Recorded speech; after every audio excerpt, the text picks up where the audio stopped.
Right. So last lecture में electrical network से किस तरह से आप स्टेट स्पेस रिप्रेजेंट कर रहे हैं, अल्टीमेटली जो यहाँ इस पूरी यूनिट में टारगेट है वो है कि हम किस तरह से अपने किसी भी नेटवर्क को स्टेट मॉडल की फॉर्म में रिप्रेजेंट करेंगे, स्टेट स्पेस में, स्टेट डोमेन में आप कह सकते हैं कि लेके आ रहे हैं, राइट। और जिसमें की मेन इक्वेशन थी x dot t is equal to a of xt plus dut and then yt is equal to same c of xt plus dut। So Continuing with the same state variable analysis, हम इस lecture में जो बात करने वाले हैं that is relationship between state equations and higher order differential equation, right? कि अगर हमने बात की थी इलेक्ट्रिकल नेटवर्क में तो वहां पे हमने एक डिफरेंशियल इक्वेशन क्रिएट की थी, स्टेट वेरिएबल कौन से होते हैं हमने उसकी बात की थी। बट नाउ अगर मुझे कोई इलेक्ट्रिकल नेटवर्क नहीं दिया, मुझे डायरेक्टली डिफरेंशियल इक्वेशंस दी जाए तो उन डिफरेंशियल इक्वेशंस को मैं किस तरह से अपनी स्टेट इक्वेशंस में कन्वर्ट कर सकता हूं और कैसे स्टेट स्पेस रिप्रेजेंटेशन होगा। सो हम जो इस लेक्चर पढ़ने वाले हैं that is state space representation from differential equation, that is the second technique। तो चलिए स्टार्ट करते हैं state space representation from differential equation. So I have taken the question straightforward. A system is described by the following differential equation. That is, this is the given differential equation जो आपके system ने behaviour को explain कर रही है। इस system को हमें रिप्रेजेंट करना है in state space. This is directly question जो as it is paper note के भी आते हैं और कंप्लीट यूनिट की अगर बात करूं तो पूरी कंप्लीट यूनिट आपकी समराइज होती चली जाएगी जब आप बिल्कुल लास्ट में यूनिट पे पहुंचेंगे। So now the question is, this is the differential equation. So d cube x by dt cube plus 3d square x by dt square plus 4dx by dt plus 4x is equal to u1t plus 3u2 plus 4u3 and the outputs are y1 is equal to 4dx by dt plus 3u1 and y2 is equal to d square x by dt square plus 4u2 plus u3। So अगर हम यहाँ पे देख पा रहे हो तो clearly एक इन इक्वेशंस को देख के एक इंडिकेशन मिलता है। If you remember the state space equation, what are those state equation? x of dot t is equal to a into x of t plus b of ut, right. तो यहाँ पे x भी है और u भी है, यानी u is input and x is state vector. और दूसरी इक्वेशन होती है y of t is equal to c of xt plus d of ut। तो अगर आप यहाँ पे देखेंगे y की इक्वेशन आपको x और u की फॉर्म में गिवन है, x की इक्वेशन भी यहाँ पे u की फॉर्म में गिवन, राइट। तो यही तीन वेरिएबल हैं इन दोनों इक्वेशंस के अंदर भी जो हमें डिफरेंशियल इक्वेशंस दी गई हैं जिनके थ्रू हमें अपना स्टेट स्पेस रिप्रेजेंट करना है। बट जैसा कि हमने लास्ट में सीखा था कि अगर इलेक्ट्रिकल नेटवर्क गिवन है तो we have to first construct this state vector, कि स्टेट वेक्टर कैसे बनता है। तो अगर इलेक्ट्रिकल नेटवर्क में बात करूं तो वहां पे था इंडक्टर के क्रॉस करंट और कैपेसिटर के cross voltage, that becomes your state vector, right. But यहाँ पे मैं कैसे सिलेक्ट करूंगा स्टेट वेक्टर? तो यहाँ की टेक्निक क्या है उसे देखिए कि कैसे हम लोग यहाँ पे स्टेट वेक्टर सिलेक्ट करने वाले हैं, right. So this is the given equation। मैंने यहाँ पे इक्वेशन को दोबारा लिखा। अब मैं क्या करने वाला हूँ, let first state variable x1 is equal to x। जो भी यहाँ पे सिंपल वेरिएबल गिवन है x, उसको मैंने पहला स्टेट वेरिएबल कंसीडर किया है, that is x1, राइट। अब now as per the equation हमें किसकी इक्वेशन बनानी पड़ती है? हमें बनानी होती है x of dot of xt, यानी कि dx1 by dt की मुझे इक्वेशन बनानी पड़ेगी। अगर मैं फर्स्ट वेरिएबल क्या सिलेक्ट कर रहा हूँ x1, so that means मुझे यहाँ पे बनाना पड़ेगा x1 डॉट की इक्वेशन, डॉट का मतलब बबल का मतलब dx1 by dt। अब अगर मैं इसे लिखता हूँ तो एज पर दिस रिलेशन ये हो जाएगा dx by dt और जिसे हम मान लेंगे another state variable, this is called x of 2। तो this is my first equation because ये पहला स्टेट वेरिएबल था x1 जिसको मैंने x सेलेक्ट किया और फिर ये मैंने x1 डॉट की इक्वेशन बनाई, dx1 by dt की इक्वेशन बनाई, that is equal to dx by dt जिसको हमने लेट कर लिया another variable, that is called x of 2। तो अगर अब मेरे पास अनदर स्टेट वेरिएबल x2 आ गया तो I have to construct the x2 dot equation. तो जब आप x2 डॉट करेंगे मींस dx2 by dt करेंगे तो यहाँ पे क्या हो जाएगा, यहाँ पे हो जाएगा d square x by dt square, right. इसका डिफरेंशिएशन हो गया। तो अब ये भी नया टर्म हो गया, इसको मैंने लेट कर लिया another state variable, that is called x of 3 and this gives me the second equation because x2 dot यानी dx2 by dt is equal to x3। अब सेम चीज यहाँ पे हो गई कि आपका x3 एक नया स्टेट वेरिएबल आ गया, सो दैट मींस मुझे यहाँ पे इक्वेशन लिखनी पड़ेगी x3 डॉट के लिए और ये बन जाएगा यहाँ पे d cube x by dt cube, right. अब इस टर्म की वैल्यू आपकी इस इक्वेशन में अवेलेबल है। अगर आप गिवन इक्वेशन को देखेंगे तो यहाँ पे मैक्सिमम पावर क्या अवेलेबल थी, d cube x by dt cube. तो जब आप d cube x by dt cube पे पहुंच गए तो इसकी वैल्यू अब मैं लेट नहीं करने वाला। अब इस गिवन इक्वेशन से मैं यहाँ पे वैल्यू पुट करूंगा। इस गिवन की वैल्यू क्या बनेगी, u1 plus 3u2 plus 4u3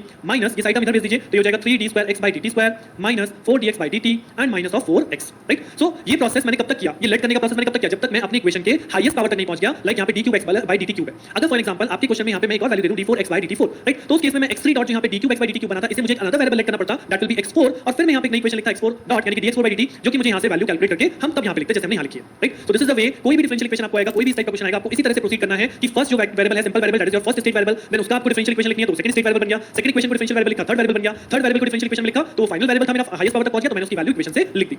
now इस इक्वेशन में जो आपने d square x by dt square और dx by dt लिखा है अल्टीमेटली मैं इसे कन्वर्ट कर दूंगा because we will calculate the equation in terms of state variables and input. तो इनपुट तो यहाँ पे कौन है, u1 है, u2 है और u3 है, दीस आर इनपुट। और उसके बाद ये हमने क्या माना, d square x by dt square को क्या माना गया x3, तो this is replaced by x3, then this dx by dt is replaced by x of 2 and this simple x is replaced by x of 1। So this is my third equation जो इस तरह से आपकी represent होगी। तो अगर आप इन तीनों इक्वेशंस को देखेंगे तो ये आपकी फर्स्ट इक्वेशन है x1 डॉट, ये आपकी सेकंड इक्वेशन है x2 dot and this is the third equation x3 dot. तो अल्टीमेटली पावर कितनी थी इक्वेशन की, पावर है 3, हाईएस्ट ऑर्डर कितना है 3 है। तो यहाँ पे तीन स्टेट वेरिएबल आपके मिले हैं, that is x1 x2 and x3 और उन तीनों के लिए हमने इक्वेशन रिप्रेजेंट कर ली है। तो अगर मैं इन इक्वेशंस को एक साथ देखूं और फिर इनको फॉर्म में रिप्रेजेंट करूं, किस फॉर्म में, मैट्रिक्स फॉर्म में, दैट मींस मैं कैसे रिप्रेजेंट करूंगा, ये आ गई मेरी थर्ड इक्वेशन, ये आ गई मेरी सेकंड इक्वेशन, ये आ गई मेरी फर्स्ट इक्वेशन। तो ओवर हियर हम क्या इक्वेशन लिखते हैं, x of dot t is equal to a of xt plus b of ut, right. तो यहाँ पे अभी इसको ब्लैंक मान लीजिए, यहाँ पे वैल्यूज नहीं है, यहाँ पे भी वैल्यूज नहीं है। तो ये कैसे वैल्यू मैंने पुट करी है, सबसे पहले x dot t यानी कि x1 dot x2 dot x3 dot, उसके बाद a को मैंने भी ब्लैंक कर दिया, यहाँ पे x1 x2 x3 आएगा because it's state vector, b को मैंने ब्लैंक मान लिया और यहाँ पे मेरे पास इनपुट कौन है, इनपुट है u1 u2 u3, तो u1 u2 and u3। Now what is the size of this a matrix become, हमने लास्ट लेक्चर में पढ़ा था कैसे साइज कैलकुलेट करते हैं। यहाँ कितने वेरिएबल हैं 3, यहाँ कितने वेरिएबल हैं 3, तो इसका साइज क्या बनेगा 3/3।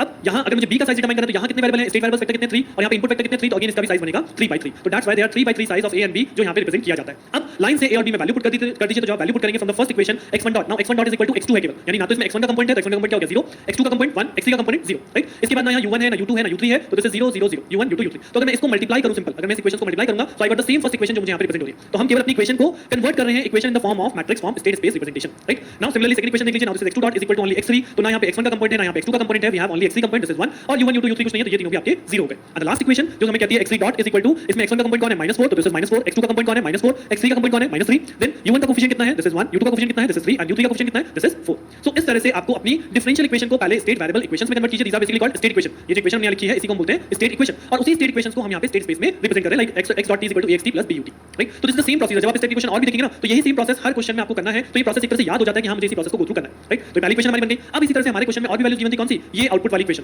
तो इन द सिमिलर वे अब मैं इनको भी रिप्रेजेंट करूंगा in the form yt is equal to c of xt plus d of ut, right. तो अगर हम यहाँ yt देखें तो बेसिकली yt क्या हो जाएगा, y1 and y2 they are two output, तो ये हो गया मेरा आउटपुट वेक्टर, राइट। उसके बाद c को छोड़ दीजिए ब्लैंक, उसके यहाँ पे क्या है x of t, और x of t हम ऑलरेडी डिटरमाइन कर चुके हैं कि xt is what, xt is x1 x2 x3, three state variables हैं, तो आपका स्टेट वेक्टर ऑलरेडी क्लासिफाई हो चुका है, तो ये ऐसे आ गया। प्लस d मैट्रिक्स को मैंने यहाँ पे ब्लैंक छोड़ दिया, और u मुझे पता है दिस इज इनपुट मैट्रिक्स, और कितने इनपुट है यहाँ पे सिस्टम में, u1 u2 एंड u3। तो ऑटोमेटिकली ये जो आपका x और u है जो कि दोनों इक्वेशन में आता है ये सेम रहेगा, ऐसा कुछ नहीं है कि आपकी फर्स्ट इक्वेशन में कितने इनपुट है उस पे फर्स्ट इक्वेशन में आ रहे हैं और सेकंड इक्वेशन में कितने इनपुट है उस पे सेकंड इक्वेशन में आ रहे हैं, जी नहीं। x of t और ut आपका दोनों इक्वेशन में सिमिलर रहने वाला है, this is state vector and this is input vector, right. अब कैसे मैंने इस मैट्रिक्स का साइज कैलकुलेट किया था, यहाँ पे कितने आउटपुट एलिमेंट है 2 और यहाँ पे कितने स्टेट है 3, तो 2 3 इस मैट्रिक्स का साइज बनेगा, this is basically c matrix and this is d matrix, जिसका साइज क्या बनेगा 2 3, इसका भी साइज बनेगा, इधर 2 वेरिएबल है इधर 3 वेरिएबल है, तो ये d मैट्रिक्स भी आपकी 2 3 में आने वाली है। 2 3 का मतलब 2 रो और यहाँ पे 3 कॉलम, तो इस तरह से आपकी 6 वैल्यूज यहाँ पे क्रिएट होने वाली है, 2 रोज एंड 3 कॉलम्स, राइट। अब इनमें वैल्यूज कैसे आएंगी वो ये इक्वेशन आपको दे रही है। तो पहली इक्वेशन क्या कहती है, अगर पहली इक्वेशन को देखेंगे तो y1 = 4dx/dt + 3u1, राइट। तो अब हमने पढ़ चुके हैं, हम लोग कर चुके हैं कि हमने dx/dt को क्या माना था, dx/dt इज x of 2, तो मैं यहाँ पे इस dx/dt को अगर रिप्लेस कर दूंगा तो ये बन जाएगा 4x2 + 3u1, राइट। तो यानी y1 की इक्वेशन में क्या आ गया, x2 कंपोनेंट दैट इज 4, तो 4 मेरा यहाँ पे आ जाएगा because this is x2 component. क्या यहाँ पे x1 का कंपोनेंट है, नहीं है, तो x1 का कंपोनेंट 0, यहाँ पे x3 का कंपोनेंट नहीं है, दैट इज 0, यहाँ पे u1 का कोएफिशिएंट है 3, तो यहाँ पे 3 लिख दिया, क्या यहाँ पे u2 u3 है, नहीं है, तो दैट इज 0 0,